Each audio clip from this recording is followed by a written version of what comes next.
చెప్పండి. నాగార్జున మరోసారి స్పందించారు. స్పెషల్ కోర్టు జడ్జిమెంట్ ను ఒకసారి గుర్తు చేసుకుంటూ హైకోర్టు తీర్పుని గౌరవిస్తానని కూడా చెప్తున్నారు.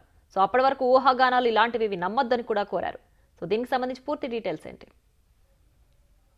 నిన్న కొంత డ్యామేజ్ అయినట్టుగా కనిపిస్తుంది. ఎందుకంటే ఆయన తెలుగు రాష్ట్రాల్లో ఆయనకు క్రేజ్ ఉన్న హీరో. సో ఈ క్రమంలో ఐపీఎల్ ని బఫర్ జోన్ ని ఆక్రమించి కన్వెన్షన్ నిర్మించాడని చెప్పి క్లియర్ కట్ గా హైడ్రా కమిషనర్ రంగనాథ్ తాను బయటకు వెల్లడించిన ప్రెస్ నోట్ లో క్లియర్ గా పేర్కొన్నారు. కానీ తాను ఒక అంగుళం కూడా ఆక్రమించలే అని చెప్పి నిన్న ఉదయం 11:30 ప్రాంతంలో ట్వీట్ చేశారు. హైకోర్టుకు కూడా వెళ్లారు. ఆ కేసులో పూర్వపరాలను కూడా హైడ్రా పూర్తిగా కోర్టుకు సమర్పించింది. అంత అత్యవసరంగా ఎందుకు కూల్చారన్న దానికి కూడా హైడ్రా పూర్తి వివరణ ఇచ్చింది. ఎందుకంటే ఎఫ్టీఎల్ బఫర్ జోన్ లో ఉంది. ఈ కన్వెన్షన్ మీద 100 కంప్లైంట్లు ఉన్నాయని చెప్పి కోర్టుకు చెప్పింది. తదుపరి విచారణ నిమిత్తం సెప్టెంబర్ 9కి కేసుకు వాయిదా వేసిన పరిస్థితి. ఇవాళ మళ్ళీ సాయంత్రం పూట కన్వెన్షన్ కు సంబంధించి వస్తున్న వార్తల్లో వాస్తవం కంటే ఊహాగానాలు ఎక్కువ వినిపిస్తున్నాయని చెప్పి తన ట్వీట్ లో మళ్ళీ పేర్కొన్నారు. భూమి పట్ట డాక్యుమెంటెడ్ భూమి, 1 సెంటు భూమి కూడా ఆక్రమించింది కాదని మళ్ళీ సేమ్ నిన్న ఎలాగో అతను వెల్లడించారో మళ్ళీ ఇవాళ కూడా అదే విషయాన్ని మళ్ళీ చెప్పుకొచ్చారు. తుమ్మిడికుంట చెరువు ఆక్రమణకు గురి కాలేదని special court AP land grabbing prohibition act 24/2014 కు సంబంధించిన ఒక ఆర్డర్ ని జడ్జిమెంట్ ద్వారా అంటే 3943/2011 ఇవ్వడం జరిగిందని చెప్పి ఇందులో పేర్కొన్నారు. కానీ ఇవన్నిటిని కూడా కోర్టు ముందు హైడ్రా క్లియర్ గా ఉంచింది. 2016-17కు సంబంధించిన అంశాలను కూడా హైడ్రా చెప్పుకొచ్చింది. ఎందుకంటే 2016లో కేసు కొనసాగింది, 2017లో కూడా కేసు నడిచింది.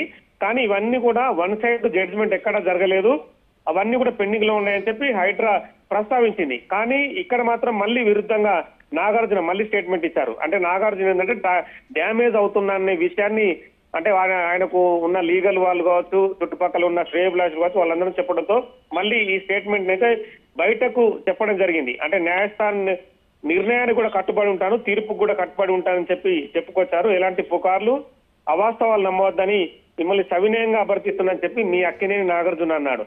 కానీ కన్వెన్షన్ అనేది 2010 నుంచి 2024 వరకు వాళ్ళు ఎఫ్టీఎల్ బఫర్ జోన్ లో నిర్మాణం జరిపి ఎన్నో వేల ఫంక్షన్లు నిర్వహించారు, కోట్ల రూపాయలు కూడా గడించారు.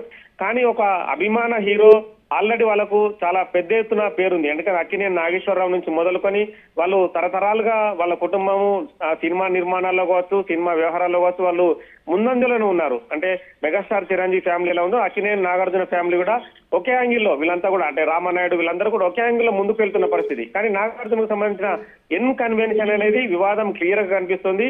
ఇవాళ రేవంత్ రెడ్డి కూడా ఒక సభలో పాల్గొన్నప్పుడు ఎఫ్టీఎల్ బఫర్ జోన్ కు సంబంధించి ఎవరిని ఉపేక్షించలేదు, ఖచ్చితంగా నిర్మాణాలు కూల్చడమే. ఎందుకంటే హైదరాబాద్ అనేది అన్యాక్రాంతం కాకూడదు, చాలా చోట్ల చెరువులు కుంటలు అన్యాక్రాంతం అయిపోయి ఆ నీళ్ళన్నీ ఎటు వెళ్లాలనే పరిస్థితి కూడా హైదరాబాద్ అంటే ఎఫ్టీఎల్ బఫర్ జోన్ లో ఉంది కాబట్టి నోటీసులు ఇచ్చి మరి హైడ్రా అధికారులు అన్ని చట్ట ప్రకారం చేశారు. కానీ పదే 1 సెంటు భూమి కూడా కబ్జాకు గురి కాలేదు అని నాగార్జున ట్వీట్ చేయడం వెనుక హైడ్రా అధికారులు చట్టపరంగా వ్యవహరించలేదనే ఆ ధోరణి అయితే వస్తుంది కదా.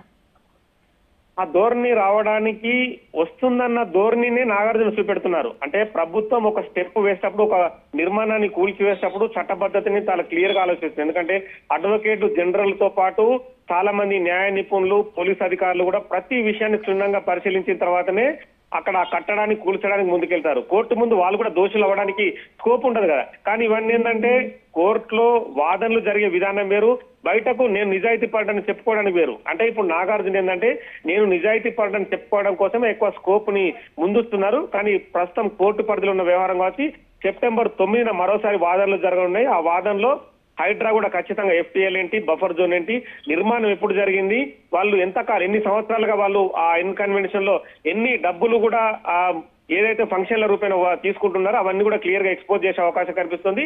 తదుపరి తీర్పు ఒకవేళ హైడ్రా చేసింది సమంజసమన్న తర్వాత నాగార్జున కూడా సైలెన్స్ కావాల్సిన అవసరం కూడా ఏర్పడుతుంది. Right Nagesh, thanks for the updates.